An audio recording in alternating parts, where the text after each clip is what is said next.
Los Angeles suffers the worst blanket of smog in its history. The giant California city is shrouded by the ugly mist, dangerous to health and traffic.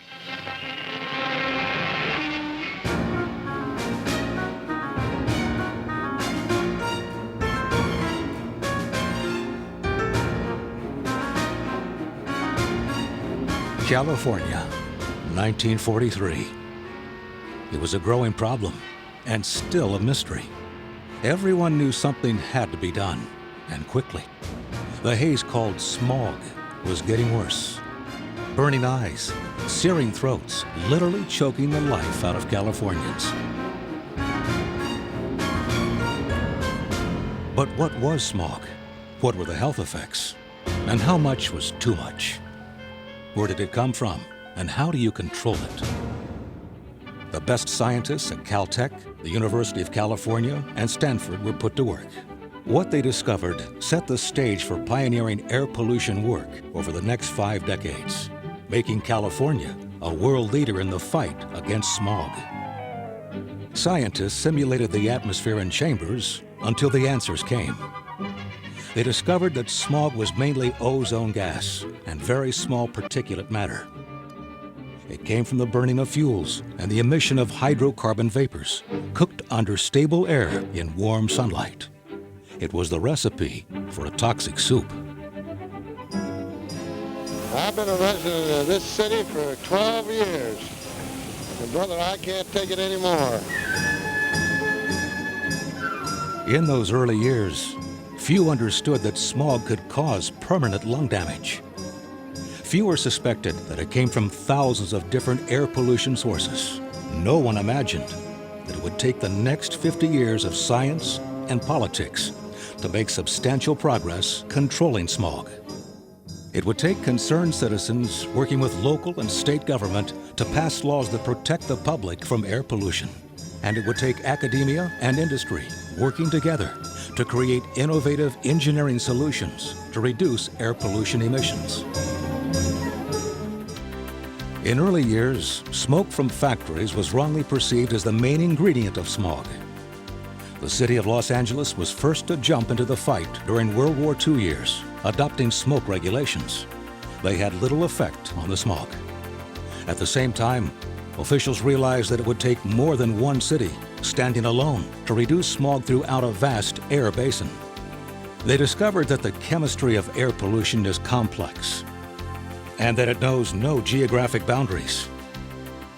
Smog-forming emissions from one county frequently find their way into a neighboring downwind county. The public demanded that more be done. The California legislature passed a law in 1947 allowing counties to regulate local sources of air pollution. That year, the Los Angeles Air Pollution Control District was formed, followed later by the Bay Area Air Pollution Control District and other Southern California counties. As mayor of Los Angeles, I am deeply concerned over the present smog condition. This is the time to cut out all red tape. I've ordered the police department to cooperate with the County Air Pollution Control Board in every matter.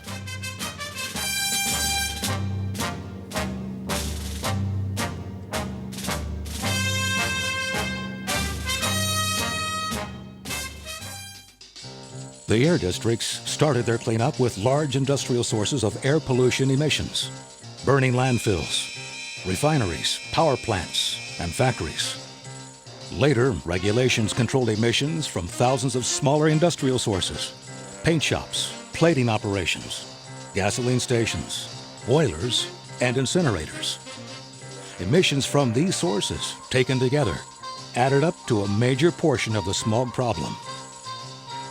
Emission controls had to be fairly applied to all kinds of air pollution sources and be cost-effective. As research progressed and California grew, a major culprit came into clearer focus: the automobile. Just about everyone owned a car, and no one wanted it to be true. But cars and trucks were to blame for much of the smog. Now, everyone would make a more personal sacrifice for clean air. The legislature also mandated motor vehicle emission standards for the first time, putting a limit on smog-forming gases that pass out the tailpipe. A record was set today for the longest duration of hazardous air in the history of Los Angeles, and the smog conditions will be just as bad tomorrow. Everyone, no matter how physically fit, is being warned to stay inside and take it easy whenever possible. Local air pollution districts were not enough. A coordinated statewide effort to fight air pollution was needed. In 1959, the legislature passed laws making California the first state to establish air quality standards based on the public health effects of smog. This was a crucial first step, figuring out how much air pollution is too much. To implement the statewide fight, the legislature created the Air Resources Board, or ARB, in 1967. Governor Ronald Reagan signed the Mulford-Carroll Air Resources Act. The board was given the job of controlling air pollution from cars, trucks, and other mobile sources of air pollution. ARB was also directed to coordinate the efforts of the local air quality districts. The federal government issued a waiver that allowed California to set its own stringent standards for air pollution control. ARB set to work, requiring auto manufacturers to build cleaner running vehicles, less hydrocarbons, less oxides of nitrogen, and less carbon monoxide. Industry met the challenge. First, cars had to have positive crankcase ventilation valves.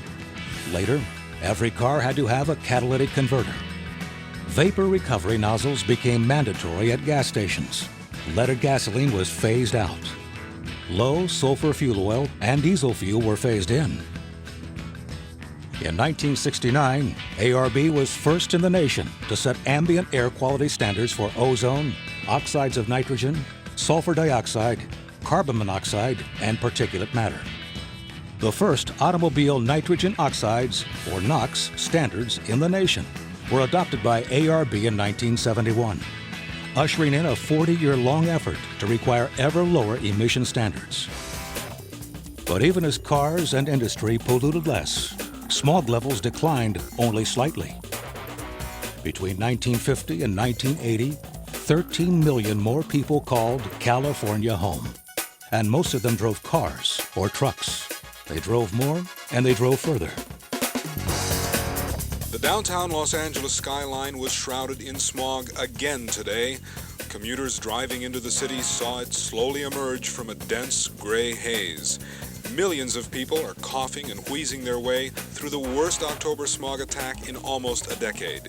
All through the morning, the eyes had been riveted on the instruments. AQMD officials waiting to see if the smog levels would rise high enough to trigger still another second stage alert. Finally, the answer came.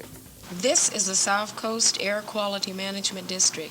A second stage episode health advisory for accident has been attained.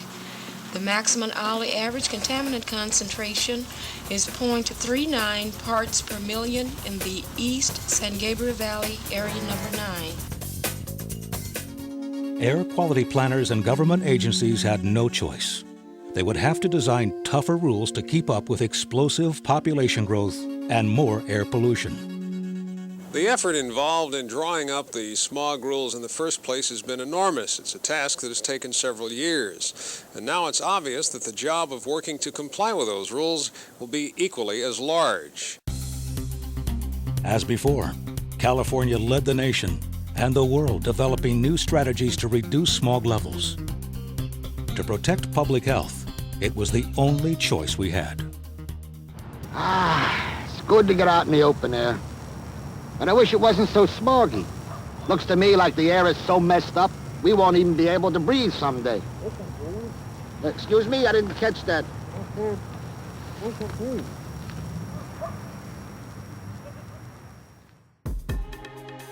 During the 80s and 90s, California cars became the world's cleanest running cars. Computers controlled the engines, fuel, and exhaust systems. Smog Check made sure the equipment worked. California skies began to clear. The choking, burning haze that once blighted Los Angeles began to thin. despite millions more people, cars, trucks, and more industry, California air quality was getting better. In 1993, ARB required new standards for cleaner diesel fuel. This reduced particle emissions by 14 tons per day, sulfur dioxide by 80 tons per day, and NOx by 70 tons per day. Later, cleaner burning gasoline was introduced. It was the air quality equivalent of eliminating the pollution from 3.5 million cars. In 1995, ARB had reduced automobile NOx emissions by 58% compared to 1970 levels, and reduced hydrocarbon emissions by 80% compared to 1970. From the 1970s to the 80s and 90s, smog alerts in LA and the Bay Area continued their steady downward trend. Levels of ozone, carbon monoxide, and NOx were reduced. The public had demanded that something be done about smog. It was clear the system was working. State and local government working with academia and industry, making measurable progress in the fight to protect public health. Into the 90s, the work for clean air continued. ARB was first in the world to identify diesel particulate emissions as a toxic air contaminant, laying the groundwork for cleaner running trucks and equipment. In 1998, ARB also greatly reduced smog-forming emissions and water pollution from outboard engines and personal watercraft. New rules in 1999 cut smog-forming emissions from over 2,500 common consumer products, from nail polish to glass cleaners. In the same year, ARB sponsored the newly created California Fuel Cell Partnership to help study and introduce fuel cell vehicles as a real-world alternative to conventional gasoline automobiles. Clean air progress was measurable. By the turn of the century, the total emissions of hydrocarbons and NOx from California vehicles was 200,000 tons per year less than it was in 1990. And this, despite a huge population-driven increase of 40 billion miles per year in total vehicle miles driven. Air quality got even better.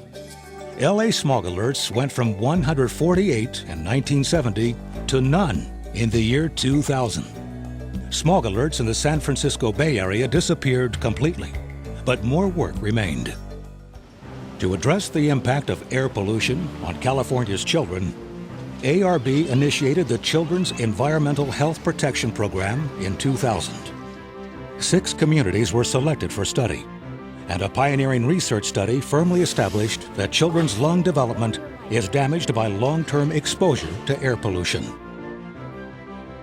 ARB approved a comprehensive plan to reduce harmful particle emissions from a wide range of diesel-powered equipment.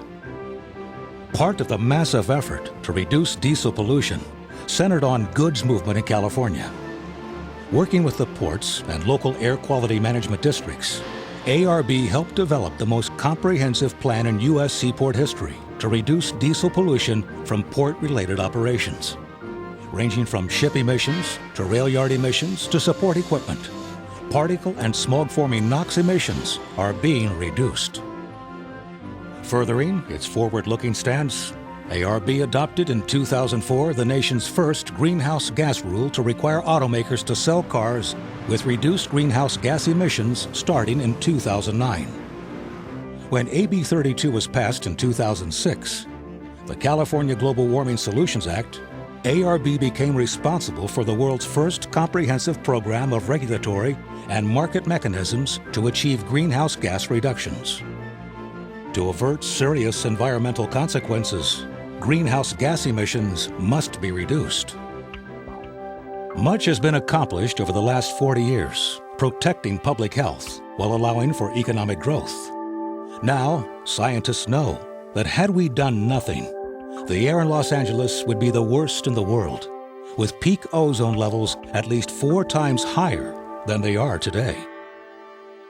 Air pollution control programs by ARB and the local air districts have reduced air pollutant concentrations to a small fraction of what they were in the 1960s.